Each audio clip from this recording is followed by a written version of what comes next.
Mr. Watterson, Chicago is home to Midway Airport, Southwest's second largest base of operations, and what happened over Christmas was appalling. We've heard many of these stories already today, and I'm going to add to them because it's important to keep telling these stories because these are individual human beings who were significantly affected. One Chicagoan who was scheduled to fly with 2 young children to see their grandparents checked their coats and the children's car seats, only to be told their flight was canceled, and because of a staffing shortage, there was no one who could return those essential items to them. Imagine going without coats in Chicago in December. It's dangerous, and so is putting children, small children, in a car without a car seat. It's actually illegal. I don't know what a family like this was supposed to do or how they were even able to get out of the airport and home safely. Another Southwest customer with stage 4 cancer got stuck in Chicago while trying to fly home for treatment. And the thing that I find so shocking is that while all these delays and cancellations were happening and passengers were calling Southwest for help, it took hours to reach a live person, if they ever reached a live person at all. Mr. Watterson, will Southwest guarantee that passengers on canceled flights will be able to reach a live person within a reasonable amount of time when they call Southwest for help? Just say yes or no. It's a simple question. Thank you, Senator. In a normal disruption, we aim for a 3 to 9 minute average speed of answer, and that's how we fund our union-represented call centers. What is acceptable to you in terms of delay when it's not a normal disruption? 3 days? Unfortunately, Senator, it was a disservice to all your constituents that we had during that period of time. Despite having all of our people that were available, working and on overtimes, there was no amount of people we could have put in place to handle all the calls at that time because of the scale of the disruption. Okay, so you won't guarantee that in a canceled flight, especially in an instance like that anybody will be able to reach a live person at Southwest. That's what you're telling me. Senator, in a day like today or an analogous day, yes, we will be able to. In an exact repeat of that situation, I apologize. We can't staff. There's no way we could staff that high. Okay. So maybe they need to come to a senator and we'll call a hearing and then we'll hand you pieces of paper with names and phone numbers on them. That's how people will get reached. I mean, there are people still waiting to hear from Southwest to reach a live person, and it's been a month. Oh, I'm deeply sorry, Senator. Our average speed of answer yesterday was 2 minutes, and so we've definitely staffed. And to the extent people are not getting through, I deeply apologize. And definitely please hand me the piece of paper and I'll follow up.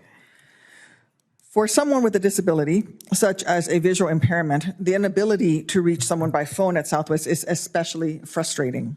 Not all websites and mobile apps are easily accessible for persons with disabilities, despite existing guidelines and industry best practices, and also law, the ADA. Mr. Watterson, when was the last time Southwest reviewed its website and smartphone app to ensure that it is fully accessible for passengers with disabilities? Senator, thank you for the question. I'm unsure of the exact time that we did that last review. I will say that our vice president over call centers is visually impaired, and that's a passion point for him. Okay, well, I want to know when the last time that you reviewed was. If you could just get back to me, that would Yes, ma'am, I will. Thank you. Ms. Pinkerton, I'm working on legislation to require the Department of Transportation to audit air carrier website accessibility. Given A4A's recent accessibility efforts, am I safe to presume that I can count on your organization's support for establishing such a requirement? I'm absolutely happy to work with you on that, Senator Baldwin. I heard you loud and clear in your previous statements, especially about the wheelchair damage. And as you probably are aware, our CEOs recently recommitted to doing better on accessibility issues. I don't know if you're familiar with that, but it includes having an advisory committee at each airline, and the disability community is part of that to hear those concerns. We've also committed to retraining all of our frontline employees and improving that training. And we've also committed to, thirdly, working with the disability community, identifying barriers in the planes and studying and trying to develop standards to provide better access. So I just want you to know this has taken on a new level of importance at our organization and our CEOs. We're committed to doing better. Okay. Well, I look forward to working with you on it. For my final question, what is particularly frustrating about this meltdown is that Captain Murray and others literally warned that Southwest was one bad storm away from suffering serious disruption. Clearly, Southwest failed to heed the warnings of its frontline personnel. And I just have to say that we need to be reminded that the air crews are responsible for people's lives. This is just about lost luggage. These are professionals who commit every day to keeping their passengers safe and to making, not just for getting people from one place to another, but literally to safeguard their lives. And I think we often forget the role that air crew members play. Mr. Watterson, what specific steps is Southwest implementing over the course of this year to earn back the trust of your flight crews, your gate agents, and all the other frontline personnel who were thrown into the breach by this collapse that many of your own personnel predicted could happen at the very next instance of significantly bad weather, and then it did?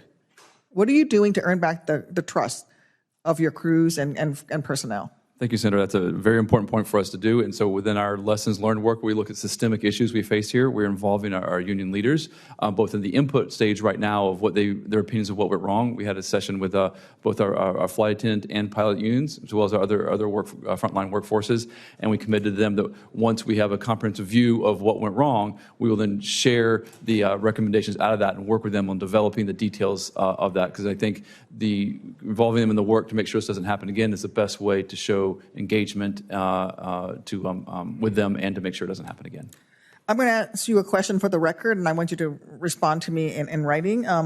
Please explain the specific benchmarks Southwest must hit in the coming months and years to fulfill your promise that this will never happen again, and make sure to address how the company will transparently measure progress and hold executives accountable for missing those benchmarks. Thank you, Senator. Yes, sir. Thank you.